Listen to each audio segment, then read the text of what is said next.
Good morning, everyone. If you could just give us just a few minutes, we're waiting for one more witness and we will begin shortly. Thank you.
If we could ask for Mr. Joyner and Mr. Lopez to please come and take their seats.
Again, good morning, everyone.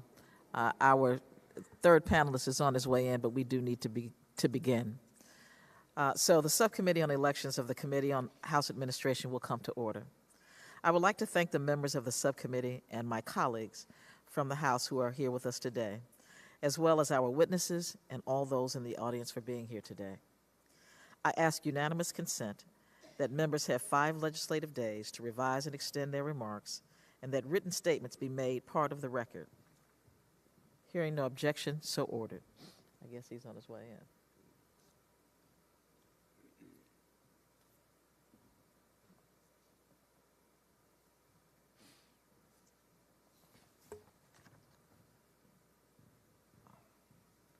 Well, our third witness has arrived, so we'll let him take his seat.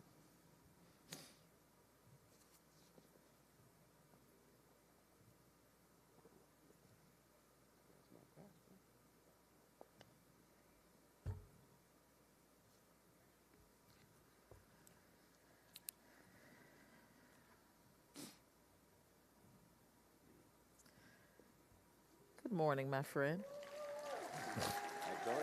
Yeah.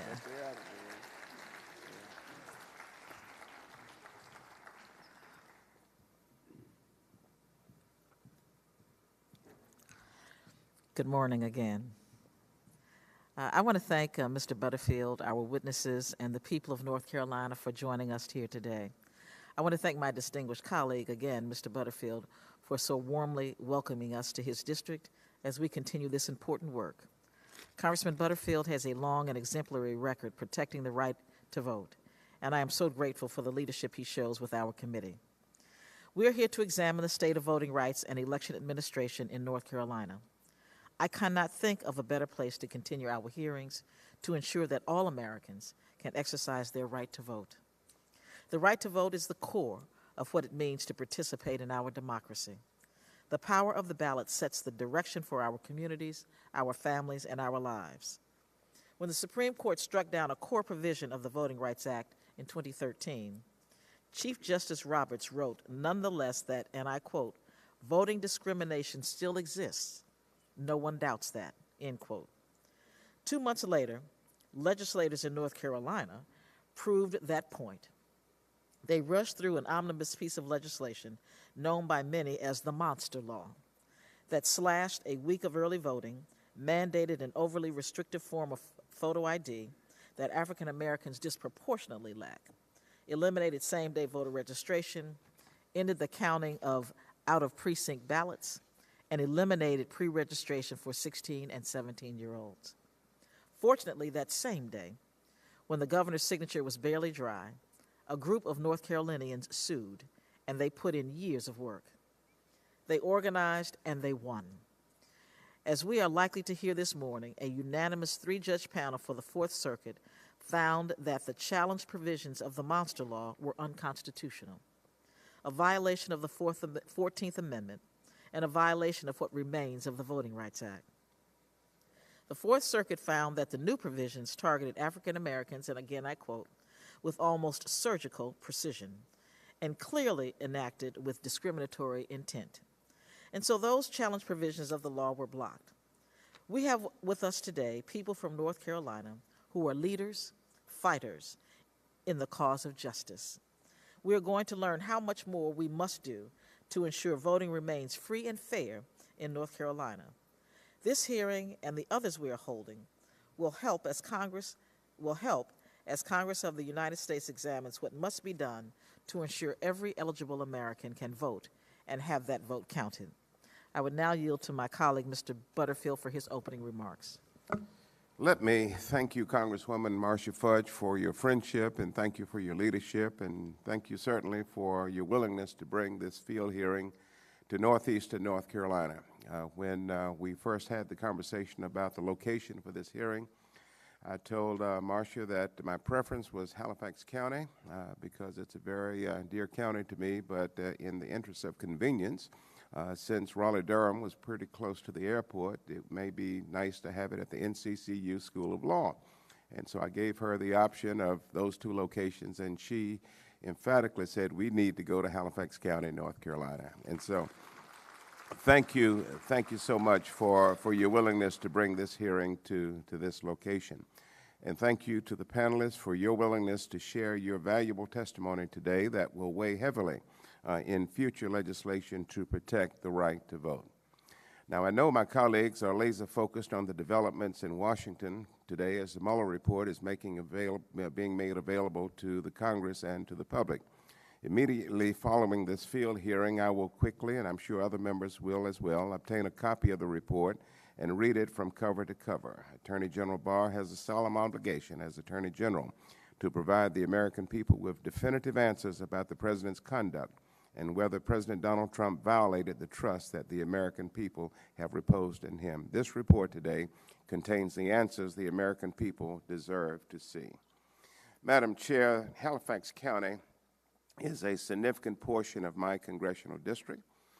As a Superior Court judge for some 15 years, I held dozens of weeks of court in this county. In fact, my last week presiding before going to Washington was in this county. My relationship with Halifax dates back for many, many years. My mother and her sister taught at the Rosenwald School here. Her brother, my uncle, was the principal of the Weldon Graded School, which is right down the street. My uncle, my dear uncle, was pastor here for 64 long years.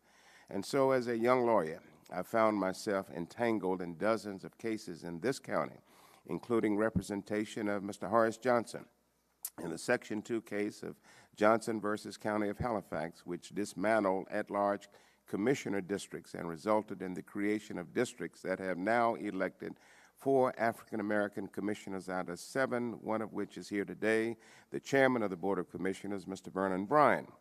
I might add that the NAACP Legal Defense Fund was the lead counsel in the case. I did not have the resources, was the lead counsel in the case and provided all of the resources. I'm proud of Halifax County. I'm proud to be their representative, and I'm proud to have this hearing today. Finally, Madam Chair, when slavery ended, there were 10,300 slaves here in Halifax County. Almost 7,000 slaves lived across the river in Northampton County. The former slaves became registered voters. They elected African Americans to the legislature from this county, elected African Americans to the Board of Commissioners, and in 1882, an African American was elected to Congress from this county, who served for 2 terms. His name was James Edward O'Hara from the town of Enfield. The ability to vote was taken away from African Americans in 1900 with the passage of the literacy test. The literacy test was nullified by the enactment of the 1965 Voting Rights Act. And I might add very briefly that part of the legislative record for the Voting Rights Act emanated from Northampton County right across the river. A lady named Louise Lassiter from Seaboard presented herself to register to vote in that county, was denied the right to register because she could not read nor write. She retained an attorney from Weldon here. His name was James Walker. Walker retained Sam Mitchell, who was a black lawyer from Raleigh. Those 2 lawyers litigated the case all the way to the U.S. Supreme Court, challenging the literacy test. Though they lost that case, it laid the legislative record that was used for the enactment of the 1965 Voting Rights Act. And so hearings like this are critically important in the legislative process. Since 1965, black citizens in this county have become politically active, but there continue to be obstacles that remain, which I am sure the witnesses will discuss today. Most notable is the fact that only one early voting site serves this entire county. Halifax County is a persistent poverty county with a poverty rate of 28%, with 1 of 8 households without transportation. And so, Madam Chair, this hearing is very important as we prepare to take up legislation to guarantee the unfettered right to vote to every American. We are determined, yes we are determined to fix Section 4 of the Voting Rights Act, hopefully with bipartisan support, which was invalidated by the court. Prior to the Supreme Court decision, 40 counties in North Carolina and the state legislature were required to submit voting changes to the Department of Justice for pre-clearance, thus preventing discriminatory changes in election law and procedure. Not having the benefit now of Section 5, affected communities must now resort to very expensive litigation or suffer the effects of the discriminatory voting change. This subcommittee must build a record to provide the legislative basis for the passage of strong voting rights protections and amending Section 4 of the Voting Rights Act to meet the concerns of the Supreme Court. I want to thank you, Madam Chair, for your time. Thank you for your friendship, and I'm prepared to hear from these witnesses.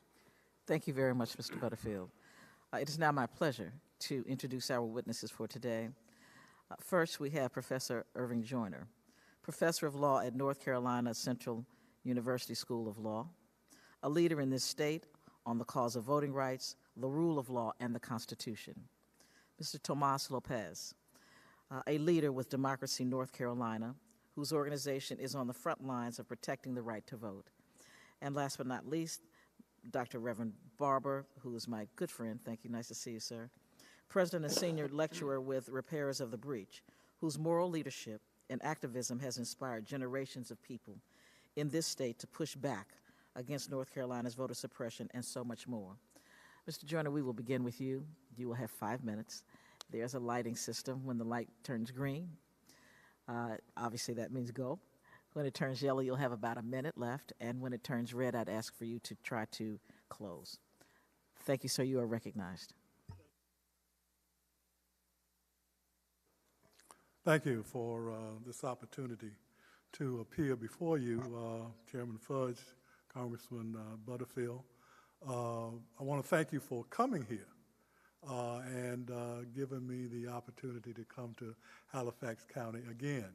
Want to stop in Halifax County for this purpose rather than just driving through it on my way to D.C. I think, though,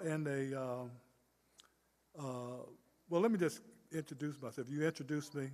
I'm a professor at North Carolina Central University School of Law.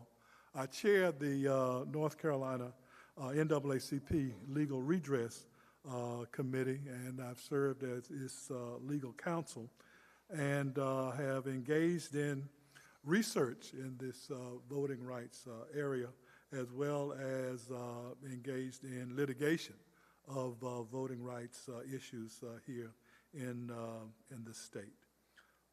As a people, the most important right that we have is the right to vote. It is beyond dispute that voting is of the most fundamental significance under our constitutional structure. Other rights, even the most basic, are illusory if the right to vote is undermined. I have submitted a statement to this panel already, along with a law review article that I prepared a couple of years ago for the Duke Journal of Constitutional Law and Public Policy, which discusses much of the history dealing with voting rights in North Carolina. So I'm just going to kind of scan through that since I only have 5 minutes. Up until 1835, free Africans in this state could vote as a matter of law. And they could vote up until the time that the General Assembly made a decision that they were going to disenfranchise those free Africans from voting, the free Africans who owned property in the state, who qualified otherwise as voters, could vote, and there was a decision made by members of the General Assembly that they did not want African Americans at that time to vote because they feared what they called Negro domination. Even though no records does not indicate that any African American had been elected to any office, the mere fact that they were voting was just too much for members of the General Assembly who adopted the notion and later confirmed in Dred Scott decision that this American democracy and its founders never intended that people of color would be citizens or would be able to vote. So there was an intentional decision made at that time to disenfranchise African Americans. Representative Butterfield has already talked about the Reconstruction governments in which African Americans could vote following 1868 with the development of a new constitution in North Carolina led by Abraham Galloway and others. The right to vote was enshrined in the North Carolina Constitution, given to African Americans the right to participate on equal grounds with whites in the vote. And from 1868 until 1898, that right was observed, although there was a lot of violence, a lot of pressure and harassment directed toward those African Americans who could vote. 90% of our community registered and regularly participated in the process up until that time. And in 1898, the General Assembly made decisions to intentionally disenfranchise those individuals from the right to vote. The literacy tests, poll taxes, and a number of other devices were put in place that took away from African Americans deliberately and intentionally because they wanted to avoid the possibility of what was then described as Negro domination of whites, where African Americans would be lording over whites. So there was an intentional decision made at that time. In 1947, Reverend Kenneth Williams in Winston-Salem, became the first African American to be elected to a city council position in that city. It was a single-member district in which an African American ran against a white, and for the first time in history, African Americans were able to elect a member of their own.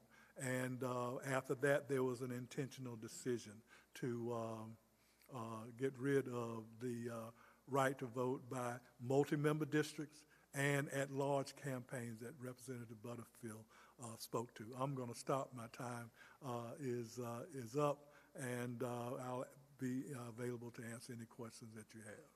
Thank you very much. We will have questions after all of the panelists speak. Mr. Lopez, you're recognized for 5 minutes. Madam Chair, Representative Butterfield, thank you for being here and for the opportunity to testify. My name is Tomas Lopez, and I am the Executive Director of Democracy North Carolina. We are a nonpartisan, nonprofit organization that works to, among other goals, protect the right to vote in this state. And as part of this work, we seek to bring North Carolinians, especially historically underrepresented people of color, into the political process and encourage their participation through and leadership through voting, elections monitoring, and issue advocacy. We also advocate for policies and practices that we believe will increase voter access and participation, author original research on election administration, and help coordinate a statewide, nonpartisan poll monitoring and voter assistance network that staffed 1 in 10 North Carolina polling places in 2018. Prior to my role here, I was a voting rights attorney at the Brennan Center for Justice, where I litigated voting rights cases in the federal courts, contributed to original research on election issues, and supported state-level election reform efforts.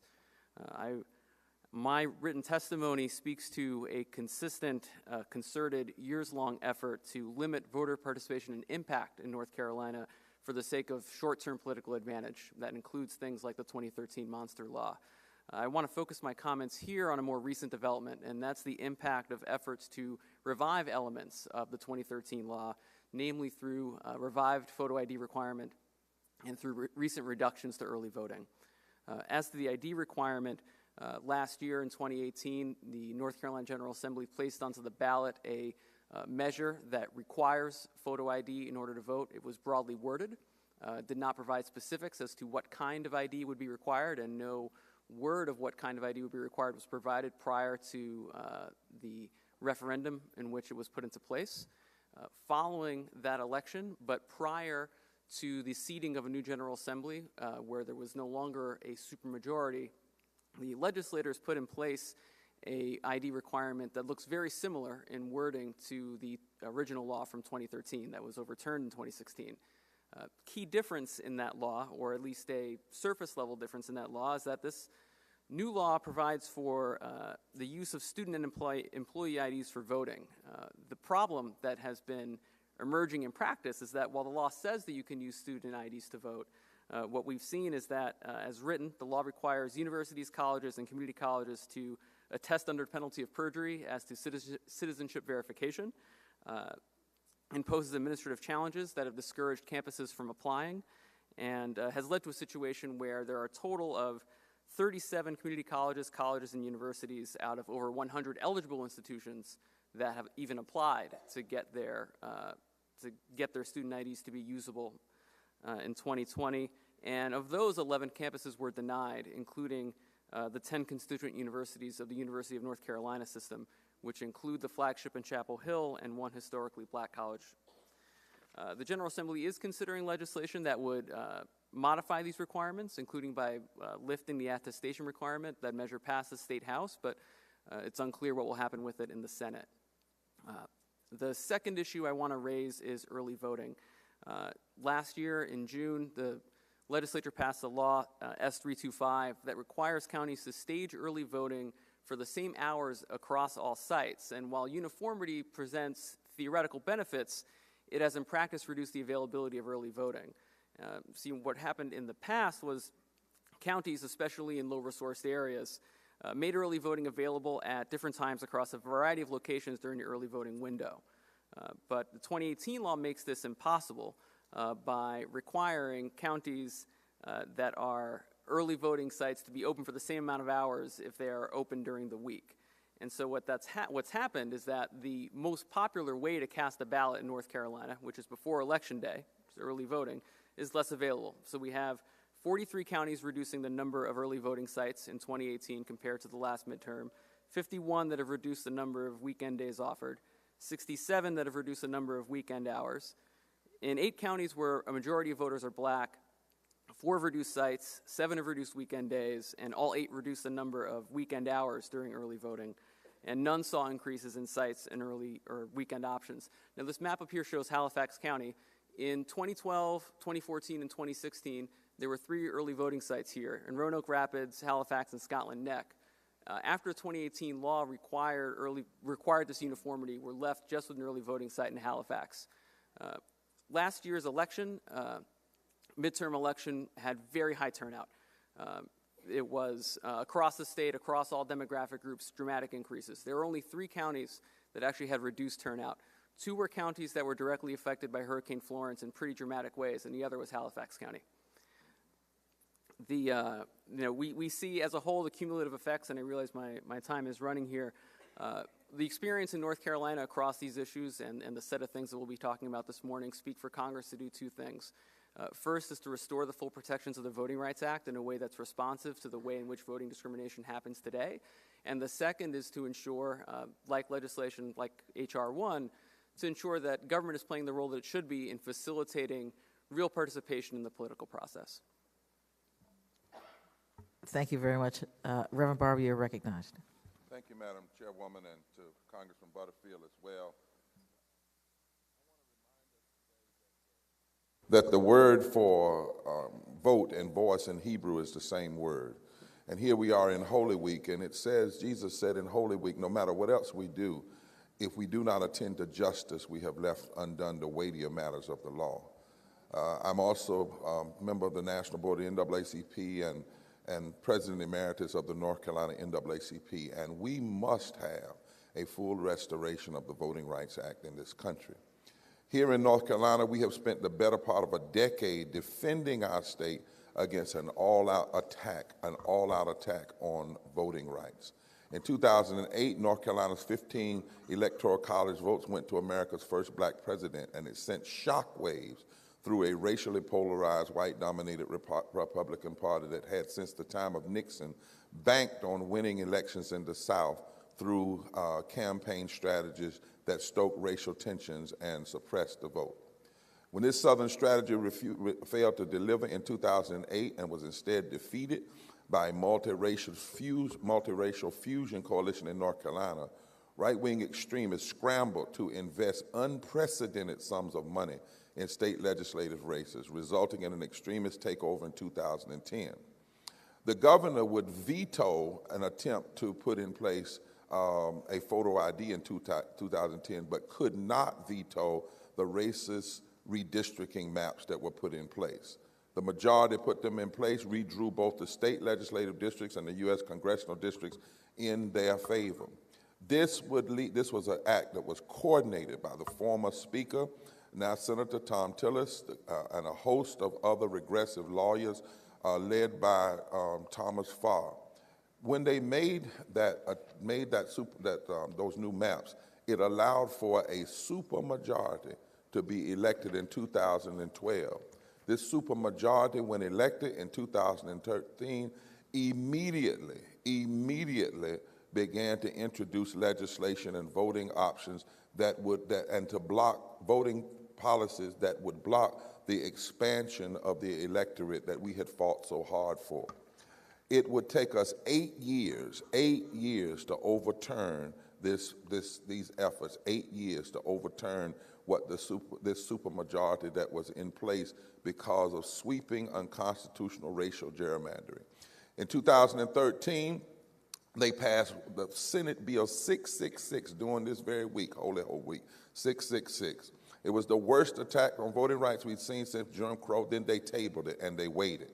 They waited until June 25th, 2013, when the Supreme Court gutted the heart of the Voting Rights Act, and some of the leadership in this state said, now that the headache has been removed, we can move forward.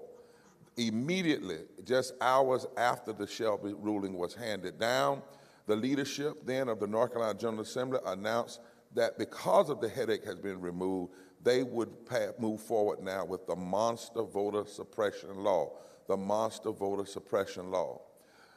That law was passed, and as you said before the ink was dry, we filed suit in the North Carolina NAACP with others, but this law sought to eliminate same-day registration, pre-registration for 16 and 17-year-olds, out-of-precinct ballot the first week of early voting, and instituted one of the nation's most stringent voter ID requirements.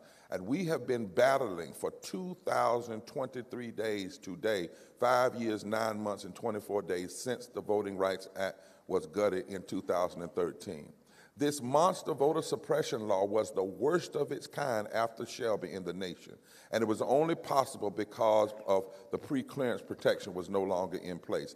It, in fact, has been the worst we have seen since Jim Crow. We heard the lawyer who was leading the effort say in court that retrogression was okay now that the Voting Rights Act was no longer in place. We heard a federal judge ask, it is on the record, why don't people want people to vote in North Carolina? In response to this, thousands were arrested, thousands marched of every race, color, creed, and party. Without the voting rights pre-clearance, it took us years of organizing and fighting. And finally, in July 2016, a unanimous panel of the U.S. Court of Appeals, the Fourth Circuit, held that the law that targeted African Americans with almost surgical precision was, in fact, unconstitutional. However, they have not stopped. Even in 2008, there is a continuing effort to suppress the vote, to put in place in the Constitution voter suppression through photo ID. We must have a restoration of the Voting Rights Act in this country. It is, in fact, continuing to undermine the very power that now African Americans, whites, and brown people have, particularly in the South, that could open up the politics of this country. The Southern strategy is still being worked through all of these efforts to suppress the vote at the very time that we have more power and potential than we've ever had in history. Thank you, and thank you all. We are now going to open up for questions, and I'm going to recognize my colleague, Mr. Butterfield, for 5 minutes. Thank you very much, Madam Chairman. Let me first address my initial question to Professor Joyner. Mr. Joyner, thank you for your testimony today. You have been on the front lines in this state for a very long time, and I just want to thank you and those that work with you and beside you for all the work that you do. You mentioned Dr. Kenneth Williams in Winston-Salem, who became the first African-American alderman in North Carolina in 1947. You're absolutely right about that. And as a result of that, Winston-Salem went from district elections, I believe, to at-large elections. The next African-American elected was in Fayetteville, Cumberland County. Same thing happened. Third was in Durham, and the fourth was in my hometown of Wilson, North Carolina.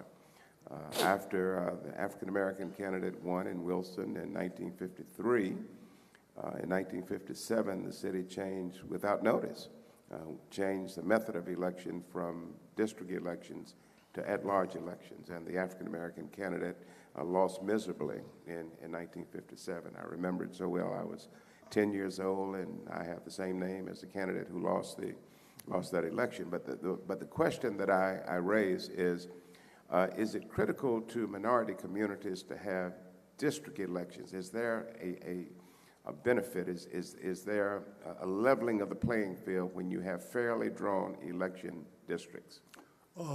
And the answer to that is yes, because what happened with your father in Wilson, Kenneth Williams in Winston-Salem, was that large populations of African Americans were submerged into larger white populations and prevented individuals from being able to be elected because you had race-based voting that was occurring at that time. Sure. But following up with that was the strategy adopted then by African Americans to single shot or bullet ballots in order to overcome the disadvantage of being submerged, and then the legislature then outlawed that.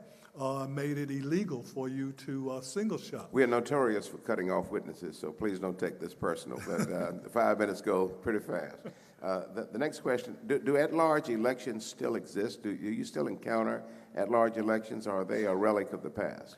They are not a relic of the past. They are still present, and they're coming back. And in those jurisdictions, do you find African-American communities and other minorities communities submerged in these at-large systems, and their votes are diluted?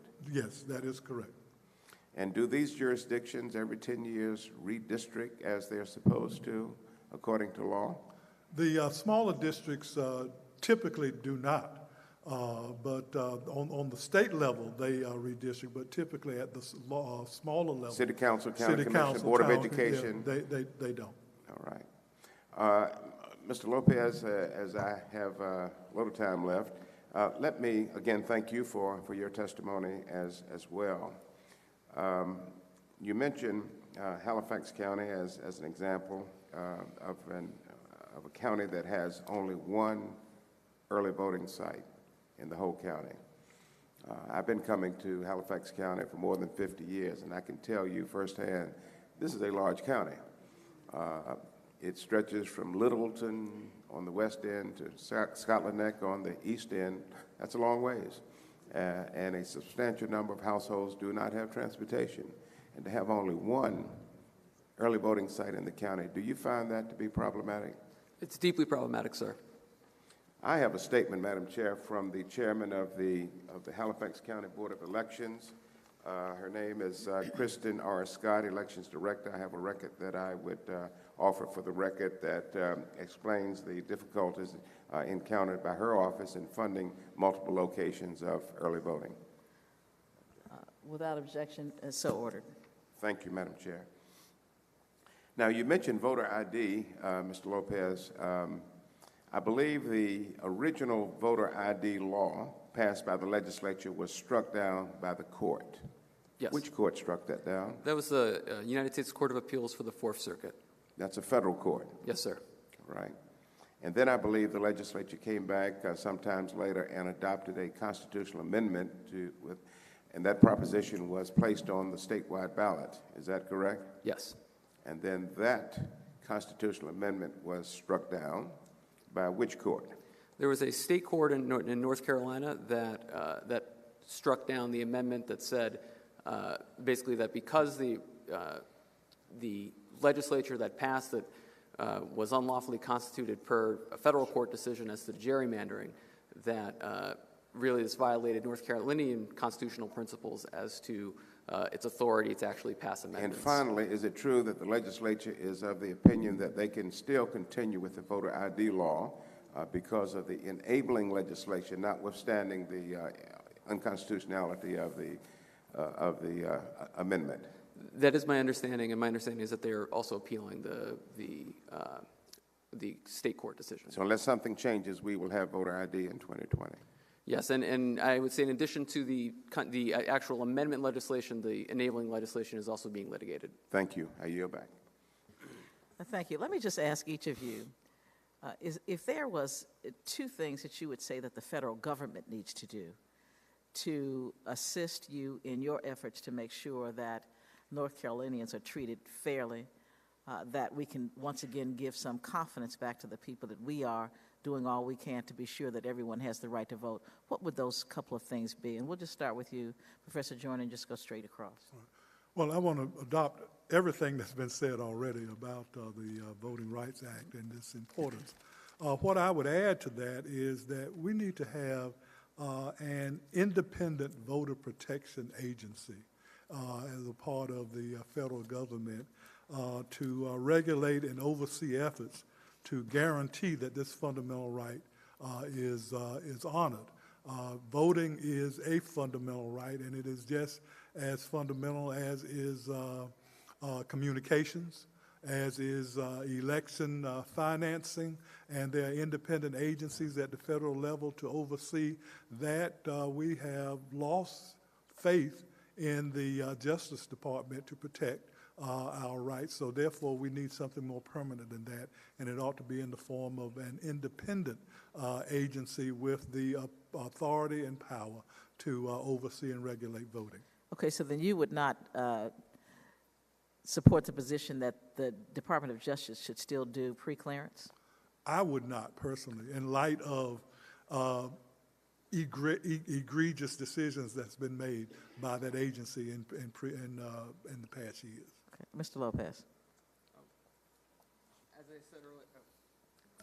As I stated earlier, I think Congress, by restoring the full protections of the Voting Rights Act with a coverage formula that was able to account for the kinds of voting discrimination that we see today, and so that it addresses a range of states. Madam Chair, you're from Ohio. That's a state that has a number of major issues involving voting rights, and one that recognizes also the changing nature of the country.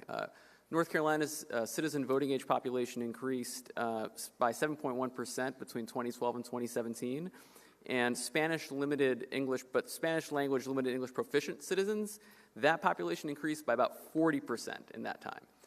We have the nature of who is living and who is voting and who are eligible voters is changing in this state and around the country, and so language access is going to be an important piece of that picture as well, among the many other things that we're talking about here. Well, certainly one of the things that these hearings across the country are attempting to do is to create the very record that you're talking about so that we can have a formula that would satisfy not only the Supreme Court but the Congress of the United States. So any data that you may have, clearly, and I'll just read this now, that the record is going to remain open for at least 5 business days for additional materials. So if you have materials, we would very much love for you to submit them. And we will look at them and decide whether they should be a part of our permanent record. Reverend Barber. Thank you, Madam Chair. First, I think we should fully restore and expand the Voting Rights Act, looking at the dynamics today. 40% of the population in the South is now people of color, and we should fully expand it. I think that we have to be very careful when I hear people wanting to make this about partisanism, then keeping it where it is about race. Ultimately, voter suppression is racist voter suppression. That has always been, and that's what we continue to see. The court said here in North Carolina it was with surgical precision regarding race. I think we also, and I'd like to submit some additional things, but also issues like automatic voter registration at 18. If you can be registered for war at 18 automatically, you should be registered to vote automatically at 18 to expand the vote. We should be looking at ways we can expand and more institutionalize early voting. All of those things that allow more participation. I'm haunted by that question the federal judge asked. Why is it that people don't want people to vote? And I would hope you would pull that from that federal, he asked it in court, it's in the record. Lastly, and I don't know how we deal with this, but beyond just restricting the right to vote, what we have had in North Carolina and in other places is an unconstitutionally constituted legislature, then blocking the people of North Carolina from benefits like Medicaid expansion, like living wages. And then an unconstitutionally constituted legislature, once they lose in the federal court and lose in the state court, turn around and put things in the Constitution.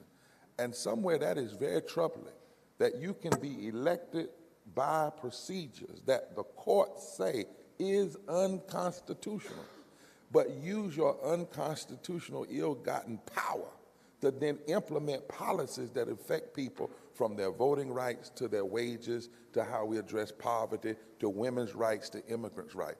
That is, if it's not wrong legally, it's certainly wrong morally, and I believe it is a fundamental undermining of democracy for those who have been unconstitutionally elected to then have the power to affect the lives of the people in every aspect and form of their daily lives.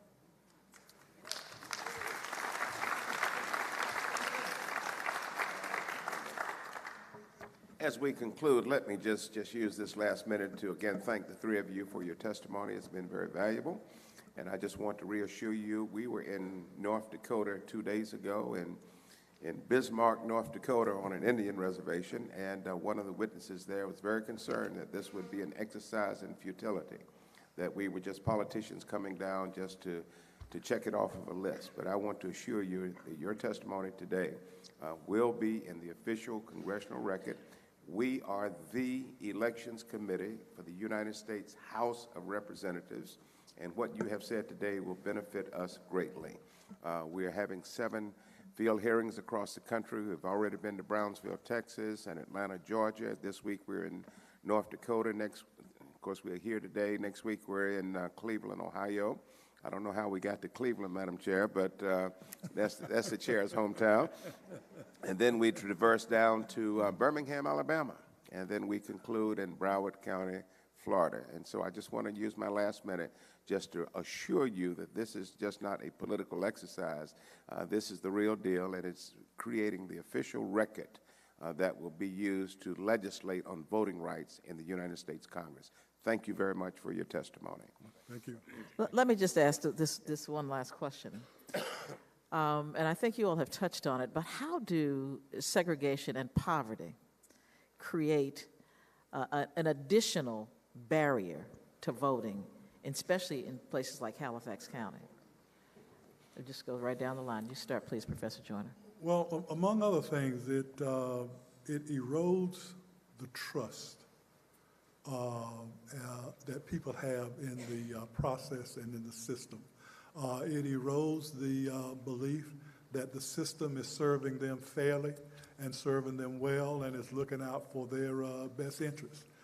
The system has been created in such a way that people are locked into a series of deprivations, and with that, they lose faith and trust in the system. Therefore, they're not willing to participate actively in making sure that the system works.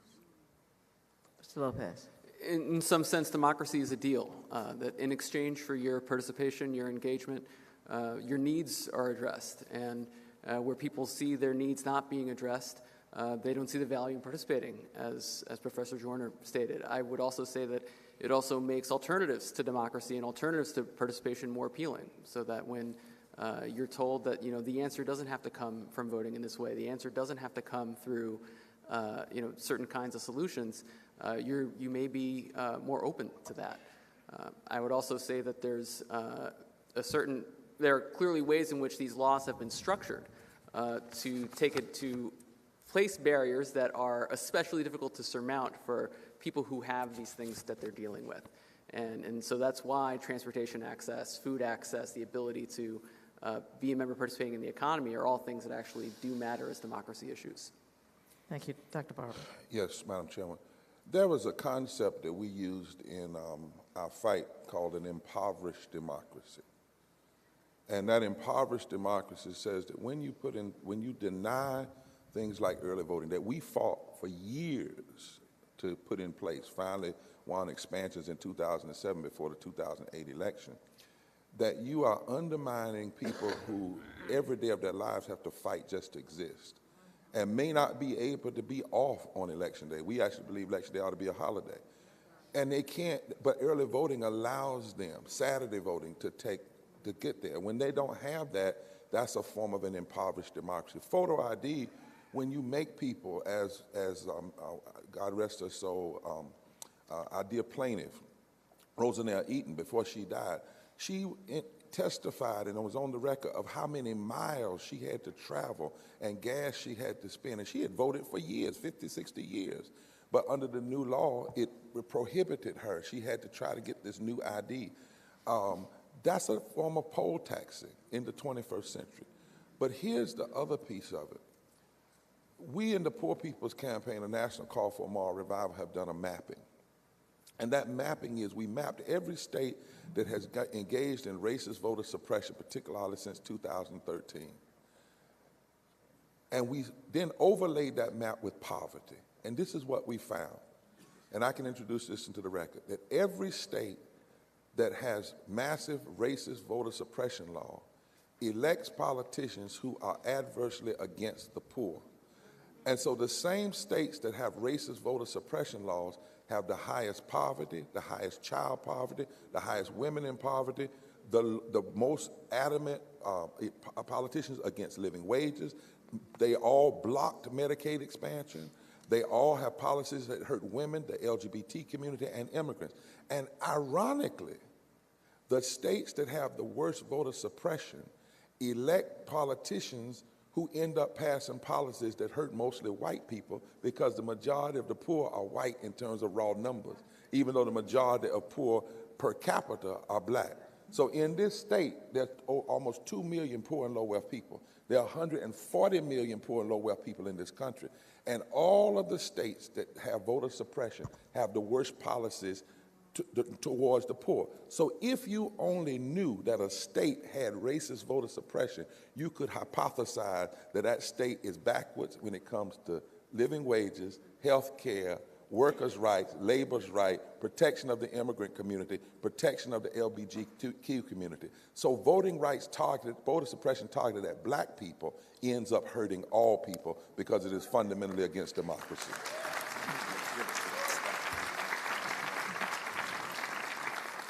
Thank you. Go ahead. Madam Chair, I introduced into the record a statement of Kristen Scott, Elections Director for the County of Halifax. What I failed to do was to also enter into the record a map of Halifax County showing, and I have it on the screen now, showing the contours of the entire county with the single early voting site being in Halifax, which is in the center of the county, which is many, many miles from the other communities. Thank you. I yield back.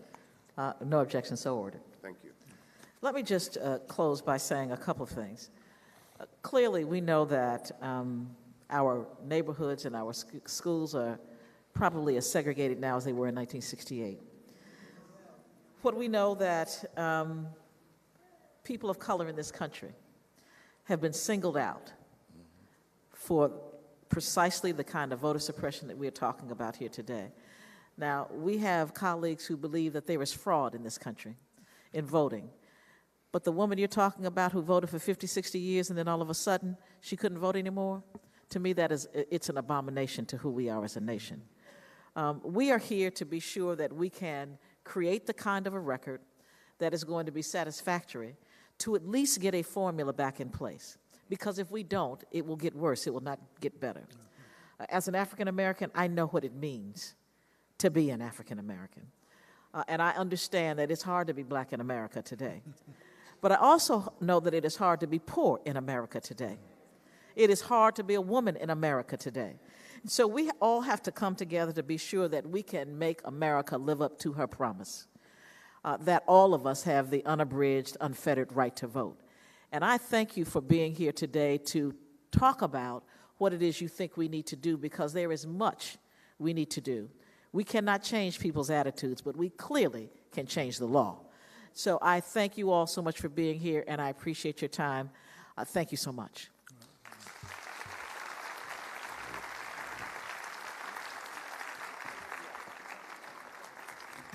If the panelists can just stay right here, we're going to walk around and take a photograph, and then as we prepare to bring our second panel up. Thank you.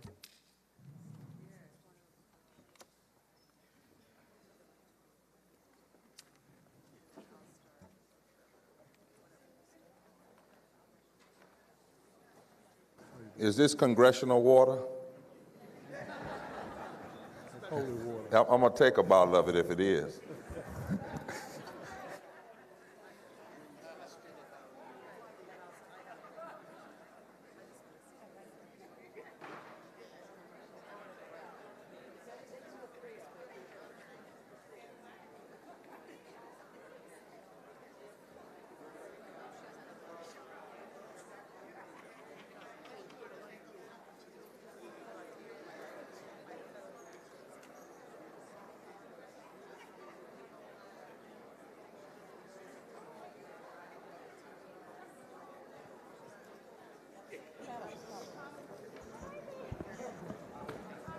Ladies and gentlemen, the second panel will convene in 3 minutes. The second panel in 3 minutes. Which way we turn?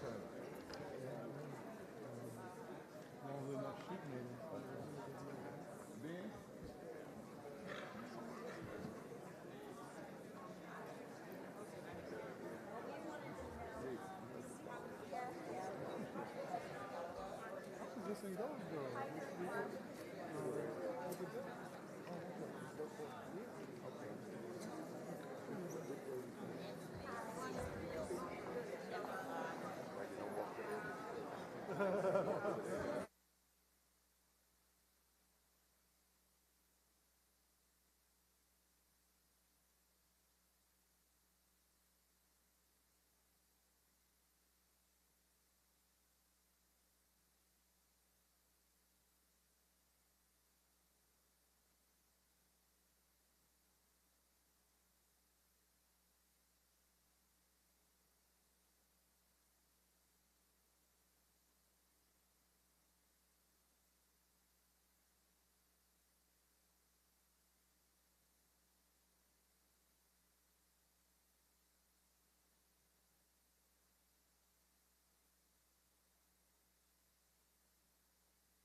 If our second panel would please take their seats.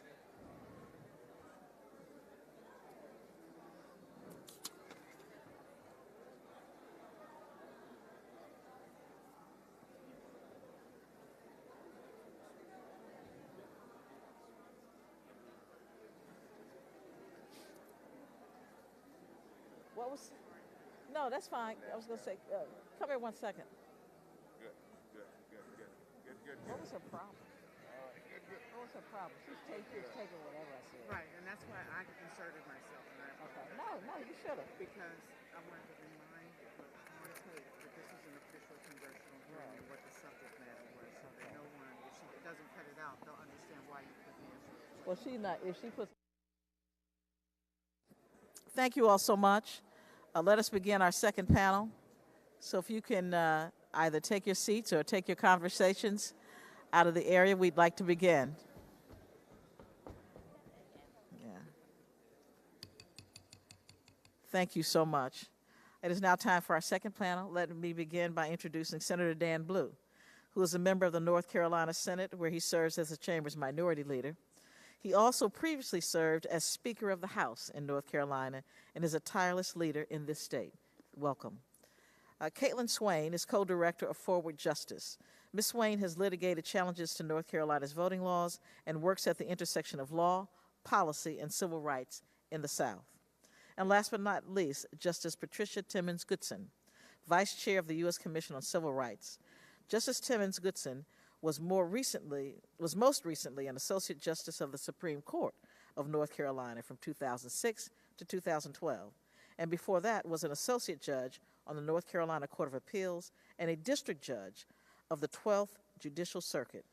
President Obama appointed her to the U.S. Commission on Civil Rights in July 2014. Thank you all so much for being here. Mr. Blue, you're recognized for 5 minutes.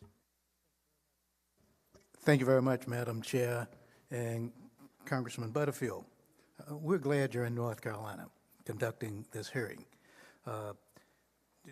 Just quickly, in 1978, North Carolina had one of the lowest black participating voting rates.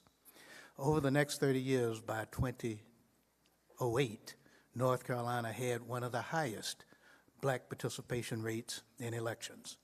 And that was because of a series of laws that were enacted over that 30-year period to encourage voting and to remove the obstacles to minority voting. And we were successful at it. One of the things that I've heard talked about earlier today was the monster law in 2013. I lived through it. I was in the Senate at the time, and it was designed to totally reverse the history that I just related to you. And it was aimed at all of those measures that we had taken over the previous 30 years to ensure participation and access to the ballot for all of the citizens of this state. Now, I would like to address briefly some fallout, I think, from this whole discussion of Section 4, because it relates also to the question of overall voter suppression. And I think that voter fraud has been the basis upon which a lot of these laws have been enacted. In North Carolina, that is basically a non-starter. There is very little voting fraud in North Carolina. The real issue has been election fraud in this state, much more, I think, recently than voting fraud. In-person voting fraud has been a red herring from the beginning of the discussions that I've heard from the early 80s forward. And it still is a red herring. An audit of votes in the 2016 general election found one case of in-person voter impersonation out of 4.8 million votes cast. One case. When Republicans have amplified the false narrative that in-person voter fraud is rampant, now we've discovered true election fraud, and you don't have a colleague representing the 9th Congressional District in North Carolina. That is the real challenge. Ballot harvesting by political operatives compromised more than 2,500 votes in Robeson County and Bladen counties, North Carolina.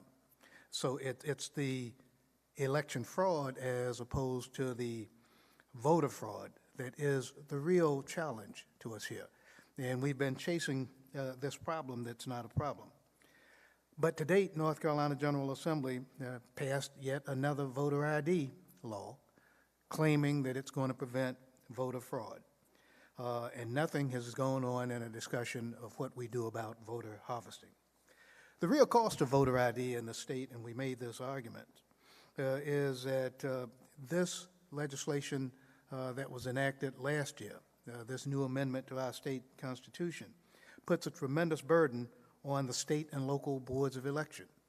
Without the funding to back up these obligations, then it makes access to the ballot even less likely.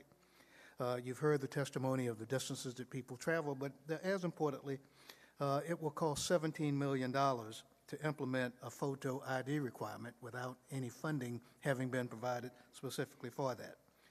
The original fiscal note attached to the implementing legislation that was referred to only addressed voter fraud protection, and not these other broad ranges of issues that are present in this discussion.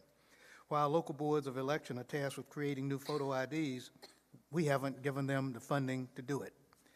Now, voter suppression is also occurring through voter confusion, which is another issue. The recent bill put the unnecessary burden on voters, mandating that they must comply with new photo ID requirements at the polls in just 5 months from now. 5 months from now, these are our local elections.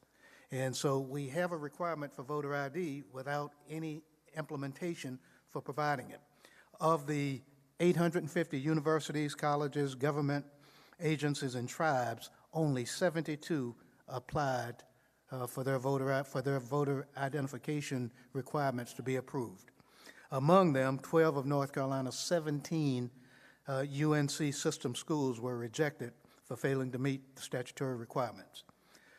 Of our UNC system schools, only North Carolina State, North Carolina Central, Elizabeth City State, Appalachian State, and UNC Asheville students will be allowed to use their voter IDs to vote. Voter ID is required in an election occurring less than a month from now. A bill to fix the problem has been introduced in the House, but the Republican leadership in the Senate said there's nothing to fix, so it goes on. This whole issue of voter suppression by way of confusing voters as to what ought to be required in order for them to vote. Thank you very much. Ms. Swain, you're recognized for 5 minutes. Thank you, Madam Chair. Hopefully you can hear me now. My name is Caitlin Swain, and I'm co-director of Forward Justice, a law, policy, and strategy center based in Durham, North Carolina, dedicated to advancing racial, social, and economic justice in the U.S. South. It has been our privilege to serve as counsel in several litigation efforts in North Carolina, post-Shelby, serving on behalf of the North Carolina NAACP. At Forward Justice, we know that when we enlarge the we in we, the people, we are stronger as a nation. When we expand that we rise to the higher call of our moral and constitutional dictates.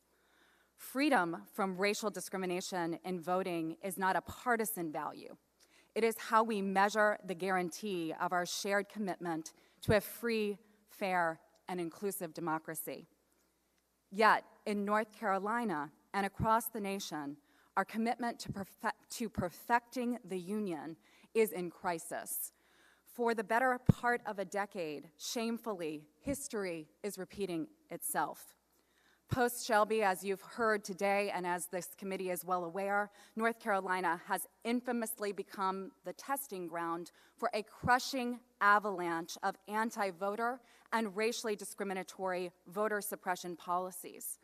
As soon as protections were lifted, as detailed in my written testimony, and as the committee has already heard this morning, the General Assembly of North Carolina enacted the most comprehensive voter suppression law seen since the Jim Crow era, targeting African American access to the ballot with what the Court of Appeals has termed surgical precision, eliminating same-day registration, a week of early voting, the safeguard of out-of-precinct voting, and pre-registration of 16 and 17-year-olds.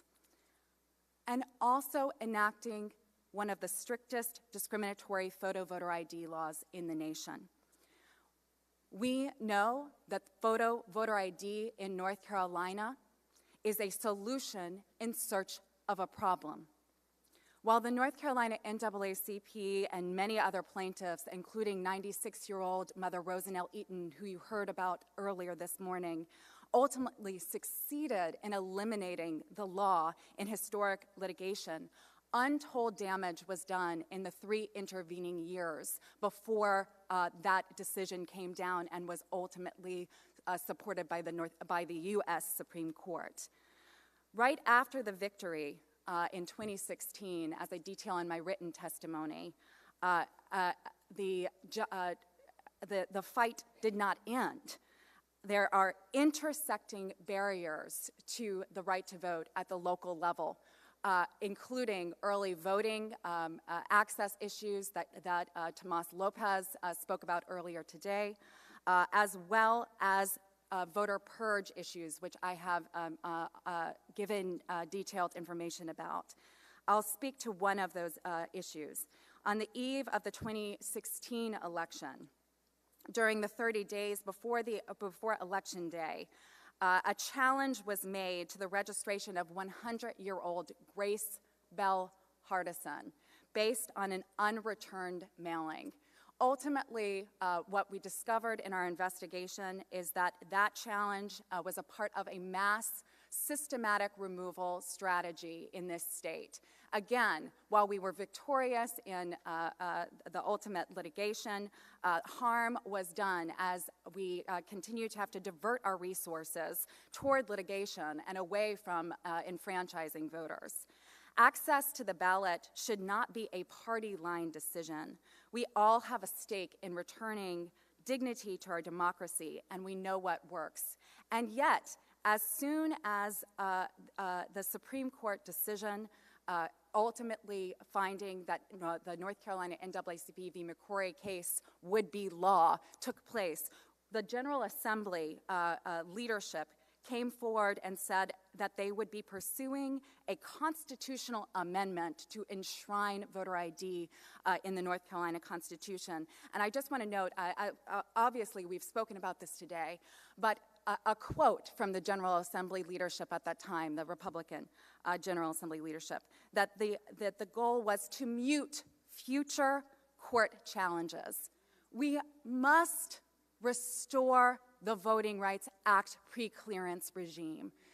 It is shameful here in North Carolina what voters have had to do to have confidence in this democracy. I look forward to answering your questions as to specific concerns, and I thank you for this opportunity. I thank you as well. The Honorable Patricia Timmons-Goodson, you're recognized for 5 minutes.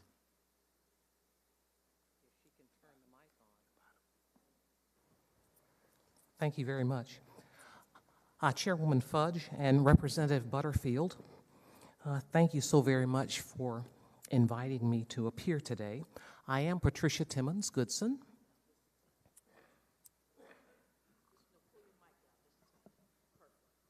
Thank you.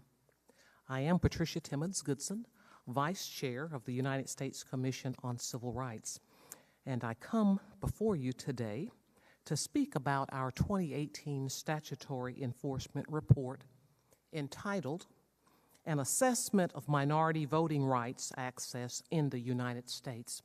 That report is available in full on the Commission's website. Congress has directed the Commission to annually examine federal civil rights enforcement efforts. Pursuant to that mandate, the Commission conducted a day-long briefing and public comment period in Raleigh, North Carolina in February of 2018. The decision to come to North Carolina was a bittersweet one for me. On the one hand, like Representative Butterfield, I delight in bringing visitors to my home state. On the other hand, I suspected that recent political and legislative changes would present North Carolina in less than a favorable light. I understood that the visit was a must and in the best interest of our state. The day after the Shelby County versus Holder decision, the General Assembly in North Carolina amended a pending bill to make its voter ID law stricter and added other provisions eliminating or restricting opportunities to vote that had been beneficial to minority voters, as Senator Blue has shared earlier. Federal courts later found these actions in North Carolina to be intentionally racially discriminatory after years of litigation. The commission, after its hearing, unanimously voted for the following key recommendations. Number one, that Congress should amend the Voting Rights Act to restore and or to expand protections against voting discrimination that are more streamlined and efficient than existing provisions of the Act. Secondly, that in establishing the reach of an amended Voting Rights Act coverage provision, Congress should include current evidence of voting discrimination, as well as evidence of historical and persisting patterns of discrimination. Another key recommendation, that a new coverage provision should account for evidence that voting discrimination tends to recur in certain areas. The commission heard from 33 members of the public during our public comment period. Let me quickly share some of those comments. There was a common refrain such as, democracy works better when more people participate. A concerted, coordinated effort is underway to undermine democracy in North Carolina, and we continue to hear about a monster piece of legislation, and that was to blame. Just sharing snippets of those public comments from Ms. Mary Elizabeth Hanchy. She indicated that we were drowning in North Carolina in artful barriers to access, and that the ballot, and that our minority communities were particularly subject to these artful barriers. From Ajamu Dillahunt, as he spoke of the monster law, he shared with us that racial gerrymandering prevented black political power through packing and as he said, cracking, and used an example of the General Assembly splitting a precinct in the historically black college at A&T down the middle. One part of the campus was in one district and the other part in another part of the district. And I'm going to submit the transcript from that hearing. As you will see from the transcripts and the small snippets of North Carolina voting rights stakeholders that I just shared, there is growing and continuous concern for the voting rights of Americans. The distressing data from our report further adds to the urgency of Congress to restore and/or expand voter protections. Thank you. Thank you. Thank you all. And with your report, with no objection, we will enter to the record so ordered. Thank you. We will begin with our questions. Mr. Butterfield. Again, thank you very much, Madam Chair, for yielding time to me. Thank you. First of all, let me acknowledge that all three of you are lawyers, and so that's very helpful to us. While we are interested in history and what happened during Reconstruction and the antebellum era, and I'm guilty of it as well, we're trying to create a contemporary record that will be valuable and relevant in the inquiry that we are engaged in. And so thank you for speaking to contemporary issues that are present here in North Carolina. We were in, as I mentioned, North Dakota Tuesday of this week. It's interesting to know that North Dakota does not have voter registration. I didn't know that before I got there, but they do not have voter registration. You just show up on election day and you vote. But the fact of the matter is that after the Shelby decision was made, the state came up with a voter ID requirement in North Dakota. Prior to that, the communities were so small that the community natives could identify every person who came through the polling place because they were all friends. But after Shelby, they had this voter requirement, voter ID requirement. But the problem that we had to encounter was that there are Indian reservations in North and South Dakota where the Native Americans do not have street addresses. They have P.O. boxes. That's their culture. And so they were being prohibited from casting their vote and being able to participate. And so your testimony today is very helpful. Let me start with you, Senator Blue, and again, thank you. You and I have been friends for 105 years, 110 years, but it's good to see you again. According to the Brennan Center for Justice, Senator, between September 2016 and May of 2018, North Carolina purged 11% of its voter rolls. Just 19 of its counties purged fewer than 10% of their voters. No county purged fewer than 8%. These purges have been especially troubling for voters of color. In 90 out of 100 counties, voters of color were overrepresented among the purged group. Can you shed any light on that? Why has North Carolina purged so many voters? Well, part of the challenge is, and again, you're familiar with the federal court decision prior to the last election that stopped the purge somewhere in the Middle District. I forget exactly which county. Maybe it was in Cumberland County or either Forsyth County. But nevertheless, there are more dependable ways to determine where someone is now.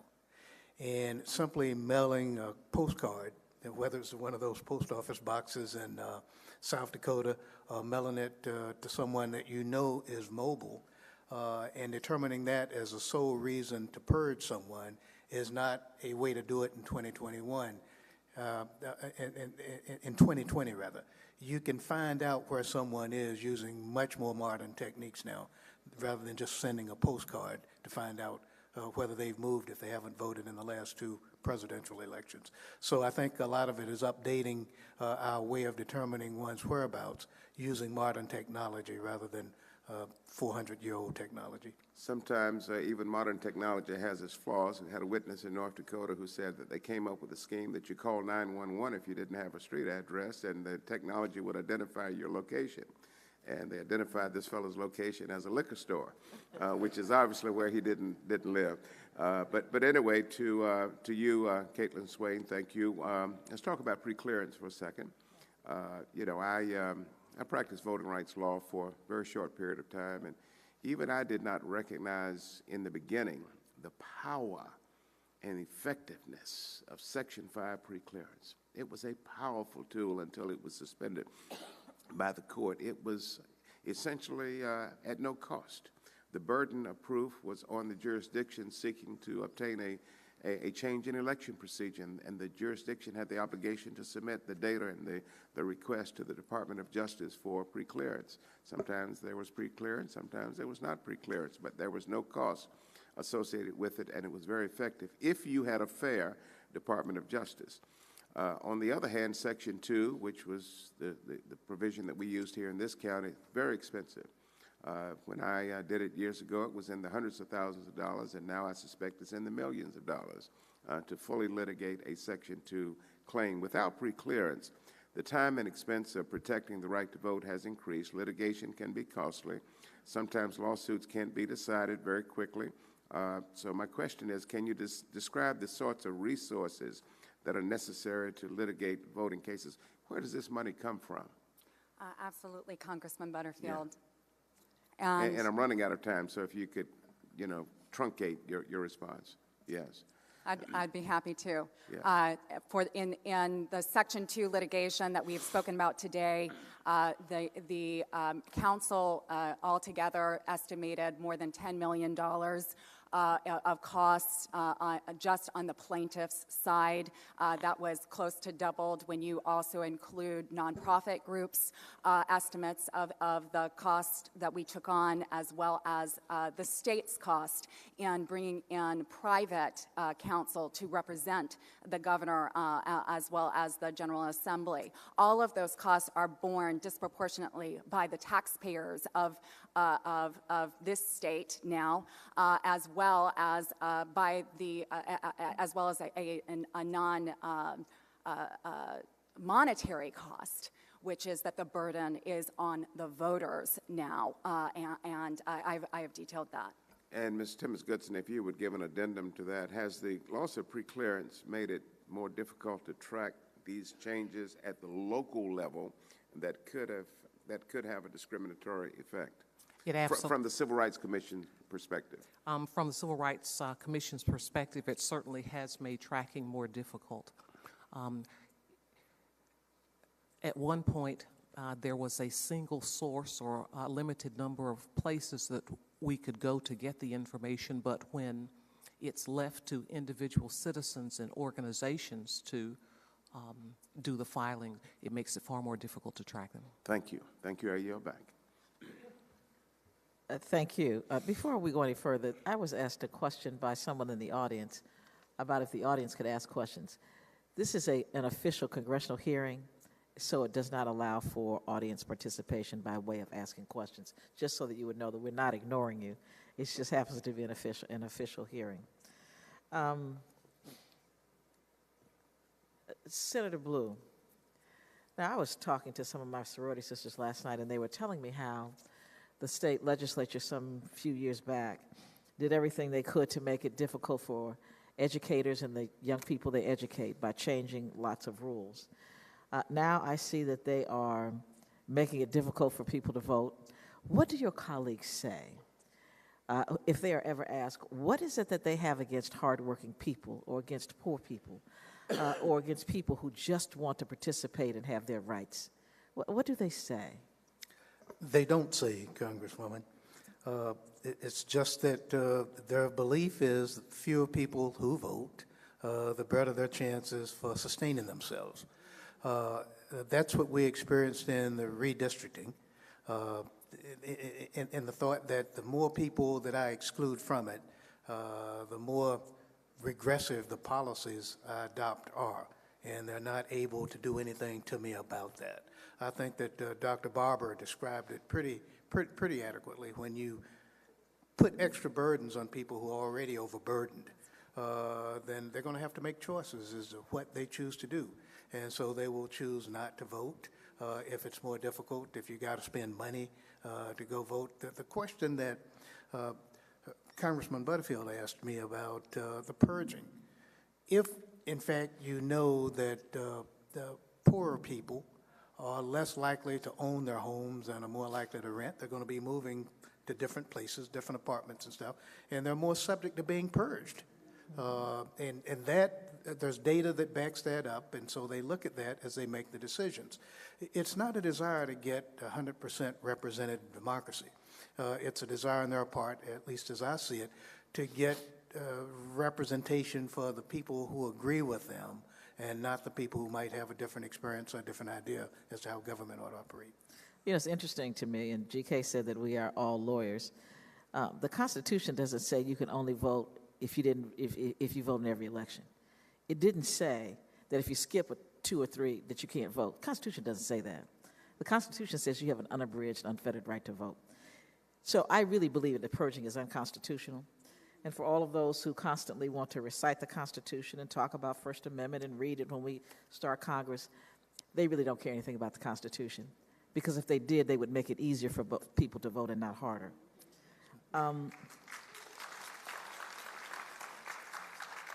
Ms. Timmons-Goodson, when you prepare reports as the one that you have described to us, where does that report go? I mean, is there a congressional committee that you testify in front of, or what happens to those reports? Yes.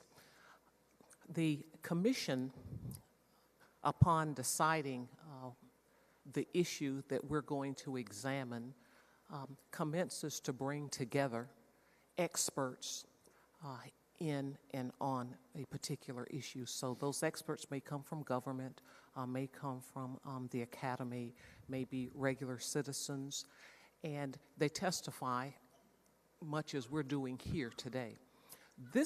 The report that was filed in connection with voting rights represented our statutory report. By law, the U.S. Commission on Civil Rights must submit to Congress and the President at least one report each year. And so the voting rights was our issue for the year. So a copy was sent to the President and to the leaders of Congress, and when I say leaders, I'm talking about the leadership, and then we make available to other members of Congress a copy of the report. I'm going to ask you all the same question I've asked on every panel, because we are responsible for federal elections. Obviously, sometimes they overlap. But if there was something that you would believe that the federal government could do to assist in making elections fairer in North Carolina, what would it be? And I'll just start and go straight down the line. Senator? I will give you two quick suggestions. One would be for the Congress to weigh in on this whole question of redistricting. You do have the power and authority to determine what federal elections look like. And if you set the model using federal elections, I think that the states mostly will follow. Secondly, Congress can weigh in to make it easier for people to vote. When we started early voting, same-day registration, and all of those, they were designed to make it easier for people to vote. Because in interviewing people across the state and in representing people across the state, they couldn't get off for work on Election Day. And if you're in rural North Carolina, for the most part where I grew up, you were encouraged not to vote, and you were penalized if you did. And so I think that Congress could engage in the discussion of Election Day itself. If we are probably one of the few advanced societies that does not recognize Election Day as a holiday, as a day that everybody can take off to go vote. Now, if you got ample one-stop voting or early voting, you don't have to do it. But you got to have 3-4 weeks of early voting in order to offset this one-day vote so that people can express themselves. Thank you. Ms. Swain. Thank you. In addition to reinstating the pre-clearance regime, which we've spoken about today, I have two further recommendations. One is, as is included in H.R. 1, invest in incentives for state investment in voting infrastructure, voter modernization efforts, and expanding access to the ballot at the state level. So that would be federal incentives to make those changes. Secondly, we believe that we must expand the right to vote to include those disenfranchised based on criminal convictions in this country. In North Carolina, this is a vestige of the 1900 white supremacy campaign in the state. The constitutional amendment creating felony disenfranchisement was the same that created the literacy test.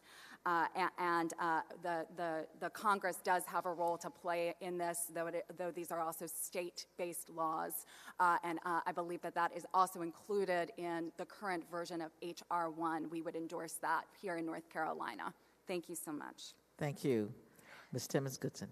Yes, and I concur fully in the suggestions that have been put forth thus far, and would not have any additional ones to add to that. Well, I thank you all for your testimony, and I thank the audience for being here. I want to thank our staff for the work that they've done to make sure that this come out. Basically, all I do is come and sit down. They do all the work. So I want to thank them for the work that they are doing. As well, would like to thank Halifax Community College for hosting us today. And with that, I would thank my colleague from, who is your representative and a good one at that. This hearing is adjourned.